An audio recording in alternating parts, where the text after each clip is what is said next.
Dear students, let us start the discussion on today's newspaper, that is 6th April 2017. The first article, a New Delhi chapter for Sheikh Hasina. It is about India-Bangladesh relations. As you know that Prime Minister Sheikh Hasina is expected to visit India tomorrow. So in this context, let us see major issues that are expected to come for discussion between the two countries. The first is water sharing. So the major issue in focus over here is Teesta River water sharing.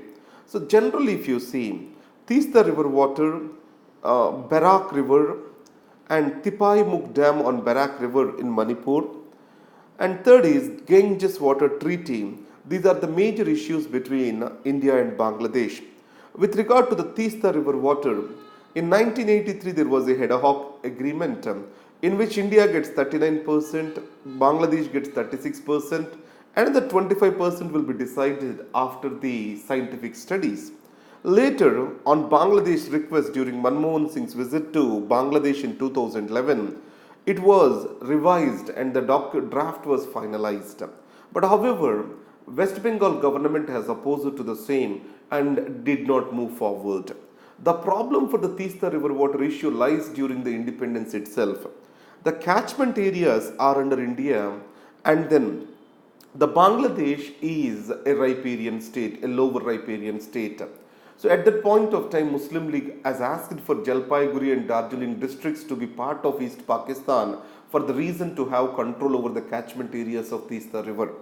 But however, today the Sheikh Hasina is going to discuss the Teesta River water with Prime Minister Modi. And with regard to Tipai Muk Dam, it has been opposed or it has been stated that the build-up of Tipai Muk Dam will affect the agricultural and irrigation interests in the Bangladesh. And Ganges Water Treaty, it is about Farakka barrage which has been built by India. And Farakka barrage is to maintain water or to avoid the problem of silting in Kolkata port. But because of the Farakka barrage, Bangladesh accuses that the water availability has decreased in their country. And second is the salinity and also soil degradation and loss of biodiversity has occurred due to this Farakka barrage. These are the accusations from Bangladesh. And second is defense cooperation. The China is the largest defense partner to Bangladesh. So in this context, India is asking for a defense cooperation agreement with Bangladesh. But however, Sheikh Hasina has her own sensitivities here because she is repeatedly accused of India's proneness or genuflection before India. So an MOU she is recommending for rather than a defense cooperation agreement. And then trade. So the trade deficit is in favor of India. It means Indian exports are many times higher compared to the Bangladesh imports into India. So that is one of the concern. So these three issues are expected to be discussed. By and large, I can say that India-Bangladesh relations are on a forward trajectory after the signing of land boundary agreement and maritime boundary agreement between the countries. And added to that, India has liberally extended line of credit to Bangladesh. Now, let's come to the other articles. In large say we must. So what this article is talking about? The farm loan waivers in India. You know that many of the governments have proposed for the farm loan waivers. So Madras High Court also has stated that farm loan waivers have to be given to the distressed farmers in Tamil Nadu. So it is definitely a case of judicial overreach. UP government also has announced for the farm loan waivers for farmers having less than 1 lakh rupees of debt. So what are the issues before this? So the first I can say it as credit discipline. So the credit discipline is going to be lost. Now the banks will not be interested to lend it to the farmers, rather than they will go for a rural investment development fund where the returns are guaranteed for them. So in this case, RIDF, if diverted for farmers, are going to suffer from access to the loans, lack of access to the loans, and the money lender's role is expected to come up, and fiscal deficit of the states is going to be widened up. And finally understand that in UP or in Tamil Nadu or in Andhra Pradesh, The agricultural sustainability do not depend on farm loan waivers. It depends upon income security to the farmers. So if it has to be provided long-term planning and soil renewal and then agricultural insurance plans, weather monitoring, all these are very critical. But however, the governments will divert all these funds to the populistic programs like farm loan waivers. So a good politics may not be good economics in the context of India.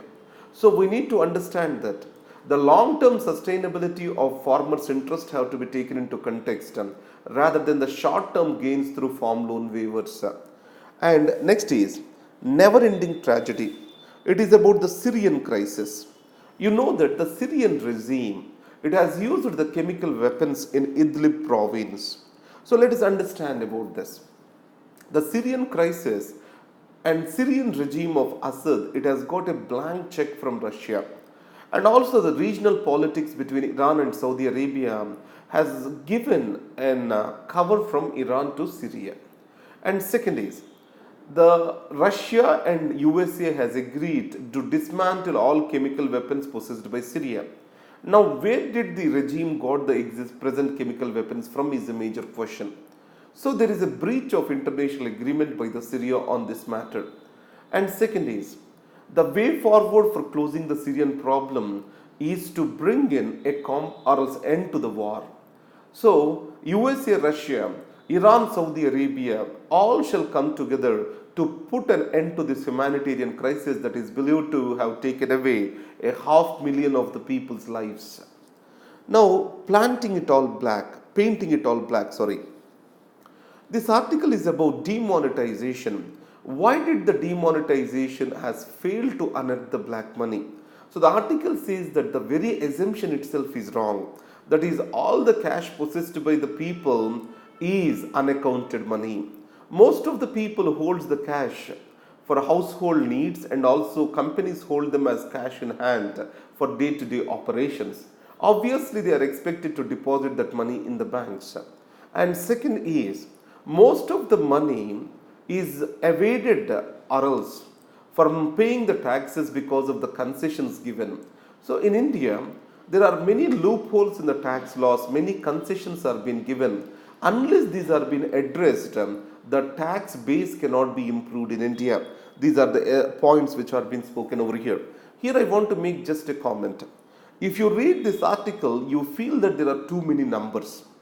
Many of the students, when I correct the answers, they try to substantiate the answer with too many numbers. Keep it simple. You need not quote these many numbers to substantiate your points. Just maintain one static, that is more than enough. Or give one ranking or give an example of an index, that is more than sufficient. If you write an article like this through various numbers, obviously it will be burdensome for the examiner to read the same. Now let's go to the open-it page. A raring to leave. Let's understand the situation of Gibraltar. It was a issue of conflict between Spain and UK, but the people living in Gibraltar, they have voted in favor of UK. So finally it has become a UK's territory. UK and Spain, as they are the members of the European Union, as European Union has recognized the Gibraltar as part of UK, there was no separate treaty necessary for the same. So in the context of the Brexit, and whatever the previous treaties European Union hold good for UK are going to get nullified, then the Gibraltar is going to come into question. Now the Gibraltar people, they are facing two major issues. One, Gibraltar is a tax haven. So that's why investments always used to flow in over there. So once it moves away from European Union, investments are expected to flow back to Luxembourg-like countries from European Union. And second is, there is no much consultation with the people from Gibraltar after Brexit has started. This is a heartburn to the people over there. Now, AIDS free by 2030, India included. Now, there are two remarkable changes in our fight against AIDS. Before going into that, AIDS is the first disease on which UN Security Council has passed a resolution. So, what are the changes in India? In National AIDS Control Program Phase 4, 2/3 of the funds are domestically sourced. In first, second and third phase, around 75 to 80% of the funds, these have come from the foreign sources. And third is the primary healthcare delivery and that is National Rural Health Mission and then National AIDS Control Program, these are being integrated. It means the fight against the AIDS is no more seen as a special activity, but it is being seen as a part of the healthcare system, which is a positive development. Along with what has to be done by India to reach the target of being AIDS free by 2030. One is liberal financial allocations, and the second is the strengthening of public awareness generation systems. So, previously there was a huge effort on awareness generation related to AIDS, but the amount of allocations have come down recently. That is what this article talks about. And then ethnocentrism is the word discussed over here. Now, understanding the world from your own perspective, from your own ethnicity, values, etc., is called ethnocentrism. Now, Romans and Greeks, they called every other person as a barbarian other than themselves. So this is what is an ethnocentrism, classical example for ethnocentrism. And we clearly, many a times we state that the development theory has suffered from ethnocentrism and good governance has suffered from ethnocentrism.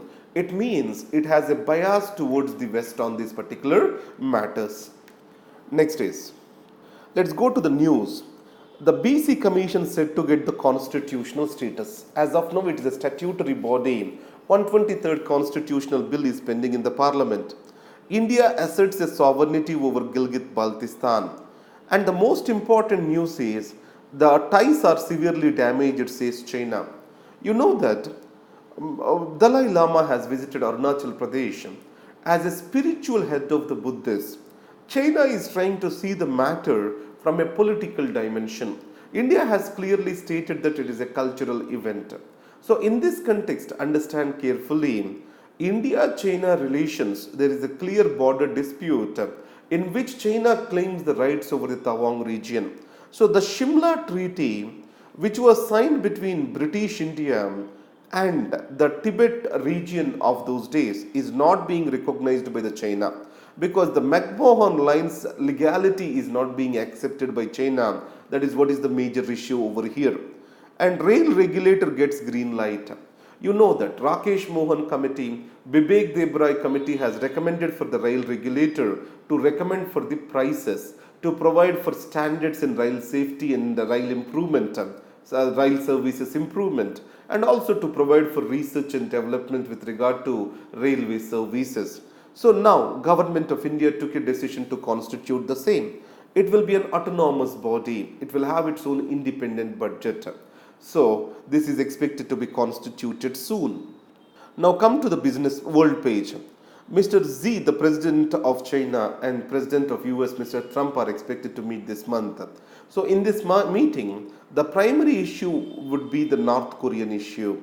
So again, North Korea recently tested a missile before this meeting. It clearly shows its defiance to the warnings given by the United States that a military action is on table.